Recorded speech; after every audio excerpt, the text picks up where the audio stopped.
أعوذ بالله من الشيطان الرجيم. بسم الله الرحمن الرحيم. يا أيها الناس أنتم الفقراء إلى الله، والله هو الغني الحميد. إن يشاء يذهبكم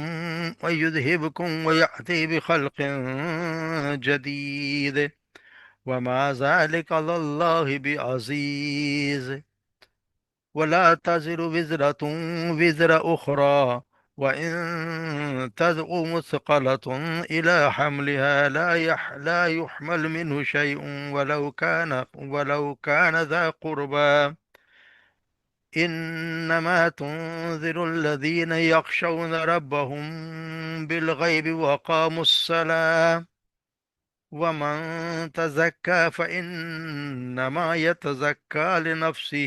وإلى الله المصير.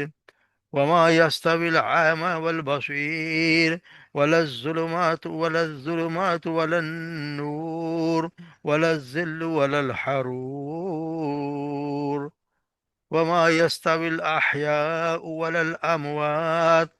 إن الله يسمع من يشاء،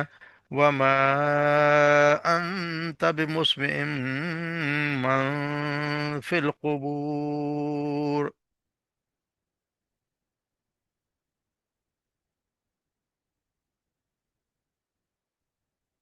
یا ایوہ الناس، اے لوگو، انتم الفقراء، تم محتاج ہو، فقیر ہو، اللہ، اللہ کی طرف۔ واللہ هو الغنی، اور اللہ وہی ہے غنی اور حمید لائق تعریف۔ ان یشاء یذہبکم، اگر وہ چاہے، یذہبکم لے جائے تمہیں، ویاتی، اور لے آئے، بخلق جدید، یاتی با کی وجہ سے لے آئے، یاتی بخلق جدید، اور لے آئے اور دوسری مخلوق۔ وما ذالک، اور نہیں ہے یہ، علی اللہ بعزیز، اللہ کے لیے کوئی مشکل۔ ولا تزر رازرۃ، اور نہیں کوئی اٹھائے گی، وازرۃ، کوئی بوجھ اٹھانے والی، وزر اخرى، کسی دوسرے کا بوجھ، یعنی کوئی جان کسی دوسرے کا بوجھ نہیں اٹھائے گی۔ وَإِن تَدْعُوا، اور اگر پکارو مثقلۃ، بوجھ کے لیے، الی حملہا، کہ وہ اٹھا لے اسے، لا يحمل، نہیں اٹھائے گی، من حسین کچھ بھی، ولو کان ذا قربا، اگر چاہو وہ قریبی، یعنی اس کا قریبی رشتہ دار ہی کیوں نہ ہو۔ ولا انما تنذر الذین، درحقیقت تنذر، آپ تو ڈرا سکتے ہیں ان لوگوں کو، الذین یخشون ربہم، جو ڈرتے ہیں اپنے رب سے، بالغیب، بن دیکھے، واقاموا الصلاۃ، اور نماز قائم کرتے ہیں۔ ومن تزکا، اور جو کوئی تزکیہ حاصل کرتا ہے یا پاکیزگی حاصل کرتا ہے، فإنما، تو درحقیقت وہ، یتزکا لنفسہ، اپنی وہ تو پاکیزگی اختیار کرتا ہے اپنے ذات کے لیے۔ وَإِلَى اللَّهِ الْمَصِيرُ، اور اللہ ہی کی طرف لوٹنا ہے۔ وَمَا يَسْتَوِي الْأَعْمَى وَالْبَصِيرُ، اور نہیں برابر ہو سکتے اعمیٰ، اندھا، اور بصیر، دیکھنے والا یا بینا۔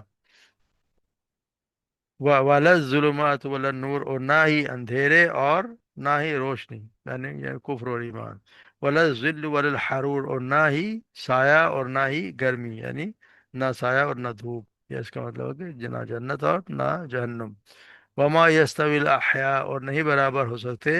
زندہ، ولا الاموات، اور مردہ، یعنی مومن اور کافر برابر نہیں ہو سکتے۔ ان اللہ، بے شک اللہ، یسمع، وہ سناتا ہے، من یشاء، جسے وہ چاہے، یعنی اللہ تعالیٰ جس کو چاہے وہ سنا سکتا ہے۔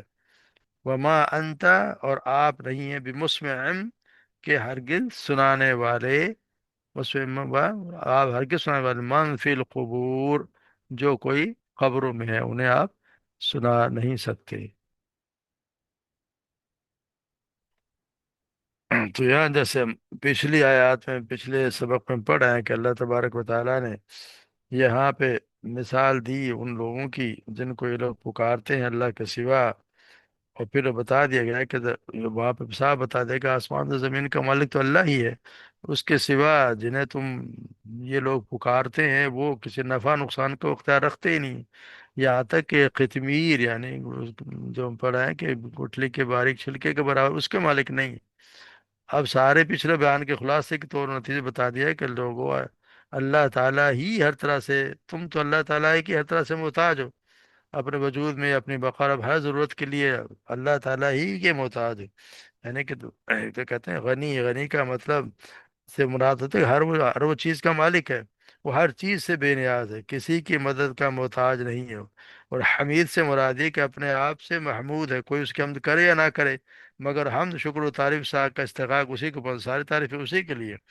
تو یہاں یہی بتایا جا رہا ہے کہ ساری مخلوق، اللہ تبارک و تعالیٰ ساری مخلوق سے بے نیاز ہے، تمام مخلوق اس کی محتاج ہے، وہ غنی اور سب فقیر ہیں، وہ بے پرواہ اور سب اس کے حاجت مند ہے، اس کے سامنے ہر کوئی ذلیل، اور وہ وہی ہے جو عزیز ہے، اس کے کسی قسم کی حرکت و سکون پر کوئی بھی قادر نہیں ہے، سانس تک لینا کسی کے بس میں نہیں ہے، مخلوق بالکل بے بس ہے، غنی اور بے پرواہ تو صرف ایک اللہ کی ذات ہے، تمام باتوں پر وہی قادر ہے، جو کرتا ہے وہ قابل تعریف ہے، اس کا کوئی بھی کام حکمت کس سے اور تعریف سے خالی نہیں ہے، اپنے قول میں، اپنے فعل میں، اپنے تقدیر کے مقرر کرنے میں، ہر طرح سے وہ بزرگ لائق ہم تو سنا ہے، تو یہاں بتایا جا رہا ہے کہ باقی سب تو اے، سب تو جو ہے وہ فقیر ہے، هو الغنی الحمید، اور یہاں غنی بھی کہا اگر حمید بھی کہنا ہے، یعنی دوسرے سب محتاج ہے، ایک اللہ تعالیٰ ہے جو غنی ہے، کسی کا محتاج نہیں، غنی کے ساتھ حمید اصل میں اس لیے بتایا گیا کہ غنی تو کوئی اور بھی ہو سکتا ہے جو کسی کا محتاج نہ ہو، کسی وجہ سے اتنے سمجھو کہ اختیار مال و دولت کا اختیار ہو، کسی کا محتاج نہ، مگر اس سے اگر کسی کو فائدہ نہیں پہنچ، کوئی اور کوئی خوبی نہ ہو، تو اس کو پھر وہ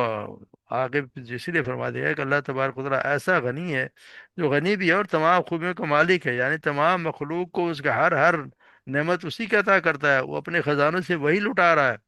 ہر کسی کو وہی دے رہا ہے، اس لیے وہ غنی بھی ہے اور حمید بھی ہے۔ اور پھر یہ بتا ان یشاء یذہبکم یأتی بخلق جدید، کہ اگر وہ چاہے تو پھر تمہاری جگہ کوئی اور بھی لے آئے،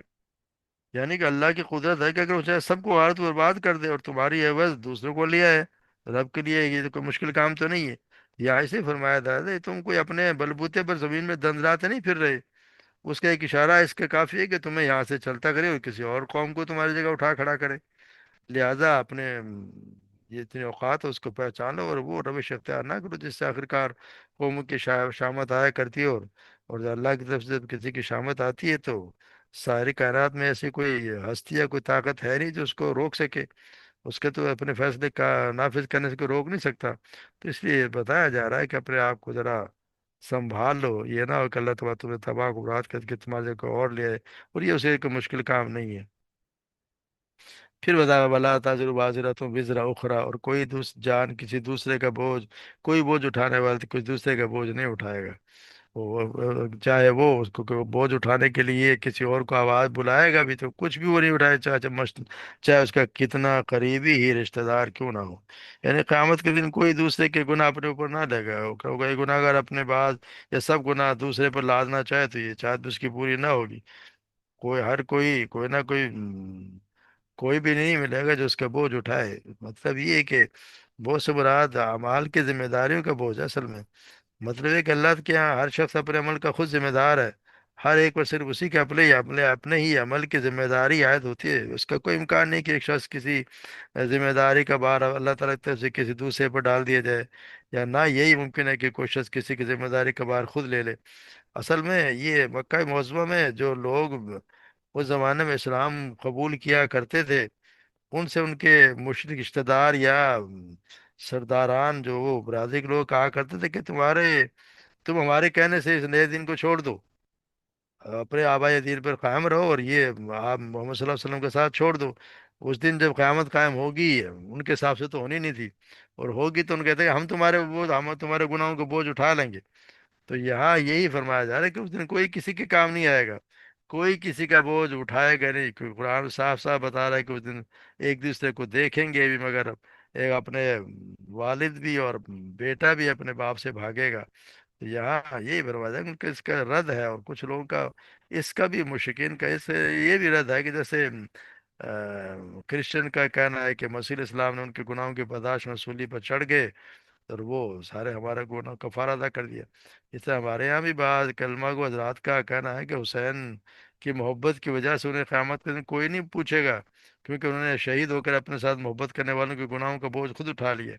تو یہ اللہ جانے کہاں سے ایسے ایسی چیزیں لے کے آ جاتے ہیں۔ یہاں اسی لیے بتایا جا رہا ہے کہ یہ نہیں ہوگا کہ کوئی اپنے آپ کو کسی گناہوں کو بوجھ اٹھا لے، اور یہ نہ ہوگا کہ کسی پکارنے اور درخواست کرنے پر کوئی کسی کا بوجھ اٹھا لے، اگرچہ وہ خراب اداری کیوں نہ ہو، کیونکہ صاحب قرآن میں بتا دیا گیا کوئی کسی کو پکار کسی کو بلائے گا بھی تو یہ کسی کا بوجھ اٹھائے گا نہیں، ایک دوسرے سے بھاگیں گے، بلکہ مجرم تو چاہے گا کہ سارے اپنے اپنے بیٹے کو، اپنی بیوی کو، اپنے رشتہ داروں کو اور اپنے خاندان کو، سب کو فدیہ میں دے دے اور خود بچ جائے۔ تو یہ تو وہ دن ہوگا جب اپنے اعمال کا خود ہی ذمہ دار ہو، خود ہی کو اٹھانا پڑے گا۔ پھر اللہ تبارک و تعالیٰ اسی لیے بتا دیا ہے کہ اپنے اس کی تیاری کر لو، کوئی کسی کا بوجھ اٹھائے گا نہیں، اگر چاہے رشتہ دار ہی کیوں نہ ہو۔ یا کہتے ہیں فلاں پیر صاحب کو پکڑ لو تو وہ اٹھا، کوئی نہیں آئے گا، سب دور کھڑے ہوں گے۔ پھر اللہ تبارک و تعالیٰ انما تنذر الذین یخشون ربهم بالغیب، آپ تو صرف انہیں ڈرا سکتے ہیں جو اللہ تبارک و تعالیٰ سے غیب میں ڈرتا ہو، یعنی اللہ تبارک و تعالیٰ سے کو بن دیکھے۔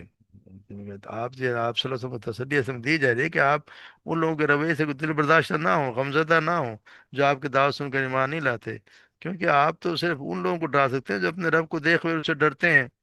یا اس کا ایک یہ مطلب ہے کہ جب کوئی بھی ان کو دیکھ نہیں رہا تھا اس وقت بھی اس سے ڈرتے ہیں، یعنی اللہ تبارک و تعالیٰ سے جس کو ہم نے نہیں دیکھا اس سے بھی ڈریں، اور جب خود کوئی کسی کو کوئی دوسرا اس کو نہیں دیکھ رہا اس وقت بھی وہ اس رب سے ڈر رہا ہوتا ہے، یعنی تنہائی میں بھی کوئی گناہ کے کام نہیں کرتا اس شخص کا۔ اور دوسرا یہ کہ پھر یہ کہ اس سے پھر آپ جو اللہ کے احکامات کو ماننے والا بھی ہو، نماز قائم کرتے ہو، مطلب یہ کہ آپ کے ڈرانے سے تو وہی لوگ فائدہ حاصل کرتے ہیں جو اللہ کو دیکھے بغیر اس پر ایمان رکھتے ہیں، اس سے ڈرتے ہیں، اس کے احکامات پر عمل کرتے ہیں، اور جو اندیکھے رب کو مانتا ہی نہیں اور ہٹ دھرمی اختیار کرتا ہے، اس سے آپ کے ڈرانے سے کچھ بھی حاصل نہیں ہوگا۔ تو آپ اس کے لیے فکر مند نہ ہوں، آپ کا یہ کام نہیں ہے، آپ کا کام تو کہ صرف ڈرانا ہے، ان کو متنبع کرنا ہے، اس دن کے لیے آگاہ کر دینا ہے کہ ایک دن آئے گا جس میں تمہیں اپنے اعمال کا حساب دینا ہوگا، مگر آپ کی کوئی زبردستی آپ نہ ہی ان کا آپ کو ڈرا سکتے ہیں کہ نہ ہی ان کو کوئی ہدایت دے سکتے ہیں۔ ہدایت کا کام بھی اللہ تبارک و تعالیٰ نے اپنے رکھا۔ پھر یہ بھی بتا دیں کہ من تزکا فإنما یتزکا نفسہ، جو کوئی تزکیہ یعنی جو ایمان لائے گا پاکیزگی اختیار کرے گا اپنی ذات کے لیے ہوگا، آپ صلی اللہ علیہ وسلم کو تو اس سے کوئی فائدہ نہیں ہے، کسی اور کو تو فائدہ ہے نہیں، کیونکہ پھر اللہ ہی اسیر، اور لوٹنا بھی روز اللہ کی طرف ہی ہے، پھر وہ بتا دے گا کہ کیا کچھ تم کر کے آئے ہو۔ تو جو کوئی بھی ایمان لائے گا یا نہیں لائے گا تو وہ بھی اس کے اپنی جان کے لیے ہی ہے۔ یہ دونوں چیزیں ہیں کہ ایمان لائے گا تو بھی اس کے لیے فائدہ ہے، یعنی کہ نصیحت سن کے تو کفر و شرک اور گناہوں سے نجات سے پاک ہو جاتا ہے، تو اس کا آپ صلی اللہ علیہ وسلم یا اللہ تعالیٰ پر تو کوئی احسان نہیں ہے، اس کے پاک ہونے کا فائدہ خود اسی کی ذات کو ہے۔ تو پھر اللہ تبارک و تعالیٰ آگے یہ فرماتے ہیں کہ وما یستوی الاعمی والبصیر، کہ یہاں پھر بتا دیا گیا کہ یہ جو لوگ ہیں یہ برابر ہو نہیں سکتے، میرے یہاں پہ کافر اور مومن کی مثال دی جا رہی ہے کہ کافر اندھا اور مومن آنکھوں والا ہے، یعنی کہ یہ دونوں برابر ہو نہیں سکتے، ایک آنکھوں والا ایک اندھا دیکھ رہا ہے، ایک آدمی دیکھ رہا ہے اور دوسرا دیکھ ہی نہیں رہتا، تو دونوں برابر کس طرح ہو سکتے ہیں؟ اور اسی طرح یہ بھی بتایا دیا کہ ولا ظلمات ولا نور، اور اندھیرے اور روشنی، اندھیرے کا ظلم یعنی کہ ظلمات کسے بتایا گیا ہے کہ اس کی بہت سی شکلیں ہیں، ظلمات تو بہت سے، اس کی بہت سی باطل کی تو بہت ساری راہیں ہوتی ہیں، بہت سارے اس کے شاعرہ ہیں تو اس پہ چل سکتے ہیں، مگر حق ایک ہی چیز ہے، اس لیے اس کو واحد کے صیغے میں استعمال کیا، اور ظلمات جو وہ جمع کا صیغہ ہے۔ تو یہاں یہ بتایا جا رہا ہے کہ یہ اللہ تو برابر ہو نہیں سکتے، یعنی کہ اندھیرا اور ظلمات والا نور، اور نہ ہی اندھیرا اور نور برابر ہو سکتے ہیں، ولا ذل ولا الحر، اور نہ ہی سایہ اور حرور یعنی کہ دھوپ، اس سے مراد یہ کہ نہ سایہ یعنی کہ جنت، یعنی جنت جو ملے گی وہ برابر، جس میں انسان آرام سے رہے گا، کوئی خوف بھی نہیں ہوگا، اور نہ کوئی کسی چیز کی تکلیف ہوگی، اور وہ اس کے برابر ہو نہیں سکتے جو جہنم کی گرمی ہے، جہاں اپنی مرضی کچھ بھی نہیں چلے گی، اس کا تو کچھ بھی ٹھکانہ نہیں ہوگا۔ اسی طرح بتایا ہوا ما یستوی الاحیاء والاموات، نہ ہی مردہ اور زندہ با، یعنی کہ مومن اور کافر برابر ہو نہیں سکتے۔ یہاں ان کی مثال ایسے دی گئی کہ کافر کے برابر یہ مومن زندہ ہے، اور کافر جو ہے وہ ہر دھرم جو کافر ہیں ان کو مردہ سے تشبیہ دی گئی، یعنی کہ مومن تو وہ ہے جس کے اندر احساس اور ادراک اور فہم و شعور بھی موجود ہے، اور اس کا ضمیر اسے برے اور بھلے کی تمیز کے ہر وقت آگاہ کرتا رہتا ہے۔ اس کے برعکس جو دوسرا شخص جو کفر میں ہی مبتلا ہے، ہر وقت کفر کے ہی تعصب کی وجہ سے ہے، تو وہ تو اس کا حال تو اس اندھے سے بدتر ہے جو تاریکی میں بھٹک رہا ہو۔ اس کی حالت تو مردے کی سی ہے جس میں کوئی حس باقی نہ رہی۔ تو آپ ایسے لوگوں کو سنا کیسے سکتے ہیں؟ یہ بتائیں، ان کو آپ سنا نہیں سکتے۔ ان اللہ یسمع من یشاء، اللہ تبارک و تعالیٰ تو جس کو چاہے سنا دے، یعنی اللہ تو ہر چیز پہ قادر ہے، وہ چاہے تو پتھروں کو بھی سنا دے، جس درخت کو بھی سنا، جس کو چاہے سنا دے۔ مگر یہ ہے کہ آپ صلی اللہ علیہ وسلم کا ہی بتایا کہ آپ کا یہ کام نہیں ہے کہ جن لوگوں کے سینے میں ضمیر ہے ہی نہیں، سینے میں ضمیر ہی نہیں ہے، وہ تو بالکل دفن کر چکے ہیں، ان کے دلوں میں آپ کو اپنی بات اتار سکیں۔ جو بات سننا ہی نہیں چاہتے ہیں اس کے بہرے کانوں کو آپ حق کی صدا سنا نہیں سکتے۔ تو وہ تو انہیں لوگوں کو سنا سکتے ہیں جو معقول بات پر کان دھرنے کے لیے تیار ہوں۔ یہاں بتایا یہ جا رہا ہے کہ آپ کو ان لوگوں کو، آپ کو یہ تو بالکل اندھے ہیں، یہ تو مردہ کی طرح ہے، جس طرح آپ مردہ کو آپ خبر میں ہوں تو ان کو آپ سنا نہیں سکتے۔ تو یہاں یہ آیت اس بات کی دلیل بھی ہے کہ مردے جو خبروں میں چلے گئے وہ سنتے نہیں ہیں۔ لوگ کہتے ہیں نا مردے بھی سنتے ہیں، ان کو پکارا جا رہا ہوتا، تو یہاں صاحب بتا دیا گیا ہے کہ جو ومان تب مسلمان فی القبور، آپ ان کو سنانے والا کوئی نہیں ہے، ہرگز اسے سنانے والے نہیں جو قبروں میں ہیں، یعنی قبروں میں جو چلے گئے ان کو کوئی آواز ہماری نہیں آتی جس طرح۔ تو یہ صاف پتہ چلتا ہے کہ یہ دلیل بھی انہیں کے لیے جو مردوں کو سنایا نہیں جا سکتا۔ تو یہ اللہ تبارک و تعالیٰ نے آپ صلی اللہ علیہ وسلم کو تسلی دی ہے کہ آپ کا یہ کام نہیں، آپ کا کام تو ڈرانا ہے، مگر توفیق دینا ہے اللہ کا ہی کام ہے، جس کو چاہے گا وہ توفیق دے گا اور جس کو چاہے گا وہ نہیں دے گا۔ تو اللہ تعالیٰ ہمیں بھی صحیح راستے پہ چلائے اور یہ قرآن کو سمجھنے کی توفیق عطا فرمائے، اور ہمارا عقیدے کو، اصل میں تو عقیدہ ہے، عقیدہ جب ہم پڑھتے ہیں قرآن تو اسی سے عقیدے کو صاف عقیدہ جو ہے وہ اس کا ٹھیک ہوتا جاتا ہے، اس سے بالکل کلیئر بات ہو جاتی ہے، اس میں کوئی شک والی بات ہی نہیں ہوتی، صاف اللہ تبارک و تعالیٰ فرما دیتے ہیں کہ اللہ کے سوا کوئی نہیں ہے، اللہ ہی ہے جو غنی ہے، سارے اس کے فقیر ہیں چاہے کوئی بھی ہو۔ آج ہم دیکھتے ہیں کہ انبیاء کرام بھی اللہ ہی سے مانگتے ہیں، حضرت موسیٰ علیہ السلام کی جیسے دعا ہے، ربی لما انزلت الی من خیر فقیر، تو اللہ تو وہ بھی کہہ رہے ہیں کہ جو تو مجھے دے میں اس کا محتاج ہوں۔ تو انبیاء کرام بھی محتاج ہیں تو ہم بھی محتاج ہیں، مگر یہاں ہمارے لوگ تو انبیاء کرام کو چھوڑ کے ان سے بھی جو بہت ہی کم ہستے جن کا کوئی پتہ بھی نہیں کہ ان کا کیا مقام ہے، ان سے مانگ رہے ہوتے ہیں۔ تو اللہ تبارک و تعالیٰ ہم سب کو صحیح معنی میں سمجھ عطا فرمائے، اور اسی اللہ کے راستے پہ جو آپ صلی اللہ علیہ وسلم بتایا اسی کے مطابق زندگی گزارنے کی توفیق عطا فرمائے، اور ہمارا خاتمہ بھی اسی پہ ہو۔ وما علینا الا البلاغ۔